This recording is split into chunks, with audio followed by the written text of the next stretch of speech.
Hey, welcome back. Are you struggling with your budget? Do you make a budget? You look at it at the end of the month and go, budgets don't work. I overspent. I've added all this stress onto myself for no reason. We've all been there. I used to think I was doing well budgeting because I wasn't really going into a lot of debt until I did.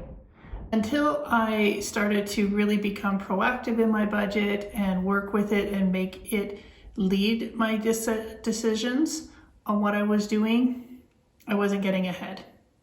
So I'd like to talk to you about 5 tips that I have to improve your budget to make sure it works for you and that you're achieving what you want to achieve with your money. First one is make sure you know what your goals are. Your goal could simply be, where the heck is my money going? Before you even start building the budget, you need to know, what have I been spending on? How do those things that keep coming up, do they fit with what I want to do? So making sure you know what you want to do with your budget. So the first thing could be just tracking it out and making sure you know where it's going. It could be paying off debt. It could be building for better retirement. I want to be clear here, it's not necessarily about building wealth as in, make the most amount of money you can. It's having the money for what you want that fit your priorities in life. A lot of the budget channels that are out there really talk about wealth building, wealth building, wealth building. I don't want this channel to be about that, but what are your goals? Hey, maybe it's enough just to live comfortably and not have to worry. That doesn't mean you need millions of dollars. Knowing your goals leads to tip number 2, which is making your budget your spending plan. Okay, so a lot of the things out there are about, here, set your budget and you're gonna spend this much here and this much there and that much there. And if you don't spend, you gotta tighten up these things and fix it up, make more money. What you need is to rethink what a budget is. A budget is a spending plan that fits your financial priorities. Is this purchase going to fit with my financial plan for my future? It's no different with your time. So if my plan is to, meet a certain fitness goal, I have to allocate my time out and decide I'm going to spend that much time on that to invest to get to where I want to go. Your financial plan is no different. And really, if you start thinking about your budget as, this is setting my priorities for how I want to spend my money and guide me, so it's a roadmap rather than it's a restriction. Part of your financial plan and spending, and where I think a lot of people fall down on, is they don't incorporate number 3, making sure you incorporate those non-monthly expenses. We all have them. The Amazon Prime membership you spend once a year, your Costco membership, maybe your insurance for your car or your house, the lawn stuff you want to do over the summer that you don't do in the winter in Canada because you're buried under 3 feet of snow. But the point is, you need to make sure that you put them in, because what will happen a lot is, I gotta buy this gift and that gift and this gift this month. That's a one-off because their birthday's once a year, or it's only a wedding or whatever. Then the next month, it's somebody else's birthday, and we got invited to this anniversary party, and. So if you start to look at your budget and kind of group it and say, hey, I've got gifts. In general, I spend $50 a month on them. So let's build up some money, but you incorporate that into your monthly budget, so you're not scrambling to find it because you've budgeted all your money for everything else.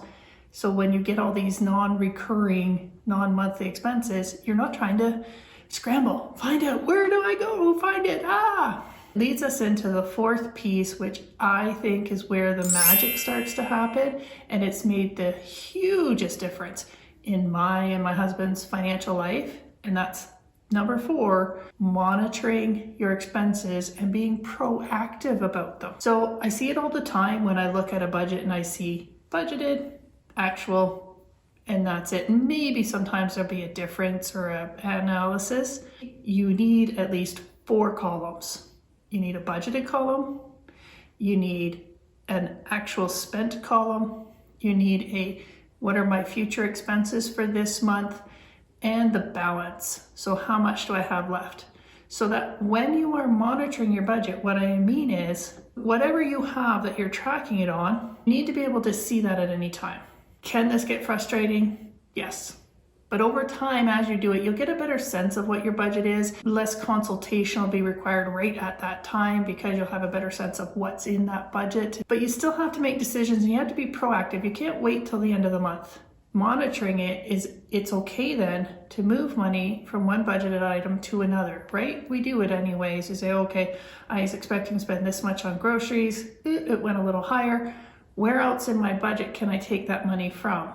But you got to make sure you've recorded that movement. And once you start to build that, you have a better sense. You'll be relieved, honestly, because you'll be like, oh, now I know what is in my budget. The fifth and crucial part of budgets these days in a digital format, credit cards. So what a lot of people don't realize is with their credit cards, even if they pay their statement balance every month, they're actually living on unearned income. So they're living on future income. And how do you know whether or not you're doing that? Really quick and easy test is, can you pay off your entire credit card as if you were going to no longer use it and still keep going with no impact to your budget? If yes, hey, no issues. You're not living on future income because you've covered all your expenses. But if you were to pay off your credit card and then you have nothing left to live on, you're living on borrowed income. You're living on next month's income. You're just using your credit card to float you. Key thing is making sure that within your budget, you have a way of setting aside every time you use that credit card. When the statement comes up, you pay it off, but you still have money left to pay those future charges that are going to show up on your next credit card statement. You have to treat your credit card like a debit card. So as soon as you make that transaction, you need to take the money from whatever category you're using and saying, now move it to a category called credit card payment so that it sits there and waits until its job is to go and be paid on the credit card. Those are 5 easy tips to make sure that you can make your budget successful for you.